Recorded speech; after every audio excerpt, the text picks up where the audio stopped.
বাবা আনন্দেই থাকে। আমার গুরু মহারাজ বাবা যখন দেহ রাখবেন তার 2-4 দিন আগে আমাদের বর্ষানা থেকে বিনোদ বাবা গিয়েছিলেন, আমরা ফেসবুক ইউটিউবে দেখেছিলাম। বাবাজি গুরু মহারাজকে নাম ধরে ডাকছেন, বলছে আমার বাবার গুরু মহারাজের নাম ধরে বলছেন, কেমন আছো মোরারি? কি উত্তর দিচ্ছে জানো? Heart fail, kidney fail, liver fail, শরীরে আর চলৎ শক্তি নেই, উঠে বসতে পারছে না। ওখান থেকে শুয়ে শুয়ে উত্তর করছে। এই জন্যে যারা ভগবানের নাম করে, গুণকীর্তন করে, তারা অন্যের চেয়ে বেশি ধৈর্য থাকতে পারে। বলো বলো রাধা রানী কি, রাধা রানী কি। শ্রীজীব প্রভুর বয়স তখন 4। তখন তার ডাক নাম ছিল বুলবুল। তার মায়ের নাম ছিল সতীমা। 4 বছর বয়স। ছেলেকে নিজের নিচে রেখে মা গিয়েছেন ছাদে। নিজের কাপড়টা প্রথম দিন বাবা কাপড় কিনে নিয়ে এসছেন, তো সেই কাপড়টা পয়লা বৈশাখের দিন ধুয়ে দিয়েছেন, কারণ মার দিয়া কাপড় পরতে অনেকের অসুবিধা হয়। নতুন কাপড় ধুয়ে ছাদের পরে নেমে দিয়ে এসছেন মা। বিকেল বেলায় কাপড়টা তুলতে গেছেন, ঘুম পেয়ে যাচ্ছে কথা শুনলে, কারণ হরি কথা তো ঘুম পাড়ানি কথা, হৃদয়ে আনন্দ দেয়। তো এর থেকেও যাদের আনন্দ দেয়, ব্রজগোপীদেরকে বলছেন গোবিন্দ, বলছে যে তোমরা যখন শ্লোক বলছো যে তব কথামৃতম তপ্ত জীবনম কবিবিরীড়িতম কল্মষাপহং শ্রবণ মঙ্গলম, বলে আমার কথা শুনলেই যদি মঙ্গল হয় তা আমার কথা শোনো গিয়ে, তা আমার এখানে আসছো কেন? কি কথাটা যুক্তি আছে কিনা বলুন? যদি ভগবানের কথা শুনলেই মঙ্গল হয়, তাহলে আমার কথা শোনো গিয়ে আমার কাছে আসার কি দরকার? ব্রজগোপীগণ বললেন, তব কথামৃত তপ্ত জীবন উলুধ্বনি কবি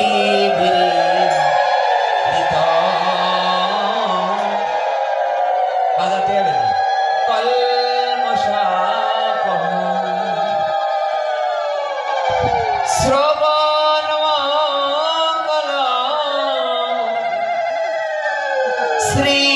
শ্রীমদাতত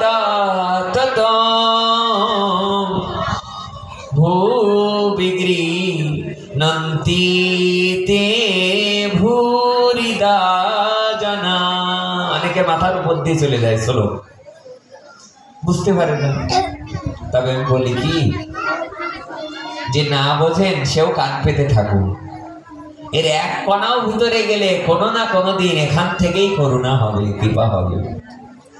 প্রহসিত প্রিয় প্রেম বীক্ষণ বিহরণ চতে ধ্যান মঙ্গলম। নবম এবং দশম শ্লোকে প্রথমটাই বললেন শ্রবণ করলেই মঙ্গল হয়, পরেরটা বললেন ধ্যান করলেই মঙ্গল হয়। ভগবান তো কুলু পেয়ে গেছে কথা।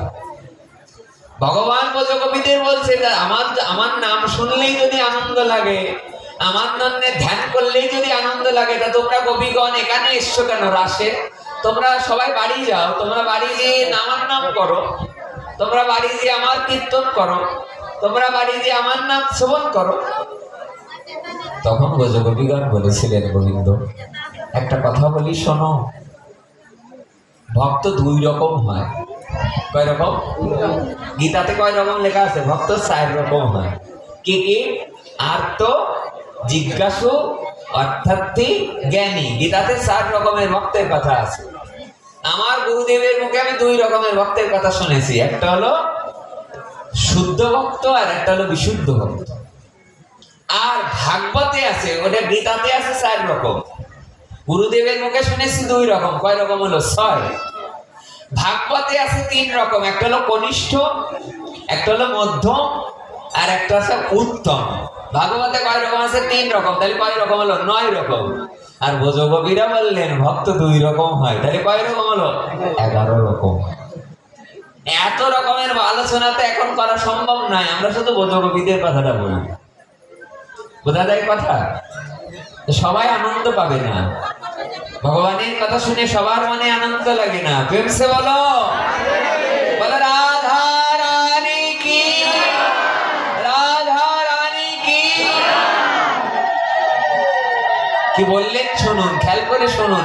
এই কথাটাও যদি একটু মনে নিতে পারি তাও আমরা বুঝতে পারবো গোপীরা কি বলেছিলেন। দশম স্কন্ধের 31 অধ্যায়ের গোপী গীত নামক এই শ্লোকগুলোতে গোপীরা বলতে লাগলেন, হে ভগবান, ভক্ত 2 রকমের হয়। একটা হলো যে জীবনেও কোনোদিন ভগবানকে দেখিনি, সে ভগবানের নাম শুনেই সন্তুষ্ট থাকে।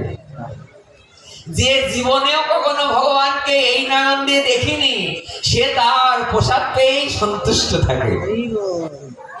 যে এই জগতে কোনোদিন এই চোখ দিয়ে ভগবানের রূপ গুণ দেখেনি, রূপ লীলা দেখেনি, সে তো ভগবানের কীর্তন শুনেই সন্তুষ্ট থাকে। কিন্তু আমরা তো বোঝে অনেকবার তোমার রূপ, তোমার গুণ, তোমাকে দর্শন করেছি, তাই আমরা কিন্তু এতে সন্তুষ্ট থাকবো না। তাই আমাদের দর্শন দাও, দৃশ্য দাও। বোঝা গেল? ঘুম পেয়ে যাচ্ছে, ছেড়েই দিচ্ছি না। তো আমরা যে কথাটা বলতে বসেছি এটা বলি। মা গেলেন ছাদে, বোঝা যাচ্ছে বাবা? ছাদে যে দেখুন কতটুকু রাধা প্রেম তার। যার হয় না 9তে, তার হয় না 90তে। Is in time saves 9. There is a proverb in English language. ইংরেজি ভাষায় প্রবাদ আছে যে যার সময়ের 1 ফোর, অসময়ে 10 ফোর। আপনি যদি এখন না করেন যে আমি মরার আগে করব, আরে প্রসাদ বোধি অবতা এখন হবো কেন? আমার দাঁত গুলা একটু পড়ুক। ছেলের নাম রাম, তার রাম আর উচ্চারণ আছে না, রাম রাম রাম ভেবছে বলো, তখন করব, তখন আর হয় না। সময় থাকতে থাকতে, এই জন্য লালন ফকির বলেছিলেন সময় গেলে সাধন হবে না।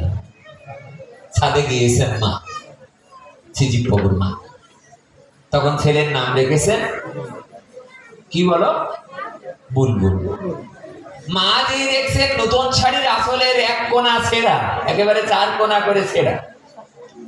তখনকার সময় মা খুব অবাক হয়ে গেলেন, সে কি আজকে পয়লা বৈশাখ, আজকের দিনে একটা নতুন কাপড় নেড়ে দিয়েছি ছাদে, এই নতুন কাপড় আবার 4 কোনা করে কে ছিঁড়ে নিয়ে গেল? মা কিন্তু হার্টবিট কাঁপছে, ভয় পাচ্ছেন। কোন জায়গায় জানো? নতুন কাপড় গেছে, তাতে কোনো ক্ষতি নেই। মনে মনে ভাবছে নিশ্চয়ই কাপড়ের আঁচল ছিঁড়ে কেউ আবার গুণ জ্ঞান করলো না তো, কেউ আবার বাদ মারবে না তো।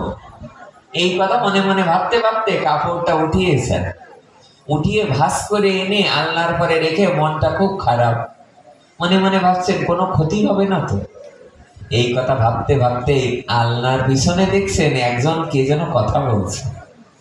আপনাদের কোনো আইডিয়া আছে ওই আলনার পিছনে কে কার সাথে কথা বলছে? আসলে আলনার পিছনে যে কথা বলছে সে হলো আমাদের শ্রীজীব প্রভুর বাল্য নাম বুলবুল। বয়স কত? বলে 4 বছর। কার সাথে কথা বলছে? বলে রাধারানীর সাথে। বলে রাধারানীর ফটো বা বিগ্রহ পেয়েছে কোথায়? বলে রাধারানীর ফটো না, রাধারানীর বিগ্রহ না, মা সকালবেলায় যে কয়লা ভাঙা নড়ি পাথর, ওই পাথরটা ধুয়ে এনে ছাদে গিয়ে মায়ের আঁচল ছিঁড়ে 4 বছরের বুলবুল ওই পাথরকে রাধারানী ভেবে ওই পাথরকে সিঙ্গার করিয়েছেন। আর বারবার বলছে রাধারানী তোমাকে অনেক সুন্দর লাগছে, রাধারানী তোমাকে অনেক সুন্দর লাগছে। যেই মাত্র দেখলেন, মা দেখে মায়ের নয়ন দিয়ে জল ঝরতে লাগলো। ছেলেকে ডাকতে লাগলেন, বাবারে তুই তো কতটুকু বুঝিস, 4 বছরের ছেলে তো। দেখো মা, নিজের ঘরে যদি 4 বছরের ছেলে থাকে, 4 বছরের মেয়ে থাকে, সে যদি এমন কয়লা ভাঙা পাথরকে রাধারানী বানিয়ে মায়ের নতুন কাপড়ের আঁচল দিয়ে রাধারানী বানিয়ে তাকে রাধা রাধা বলতে পারে। রাধারানী তোমাকে অনেক সুন্দর দেখাচ্ছে।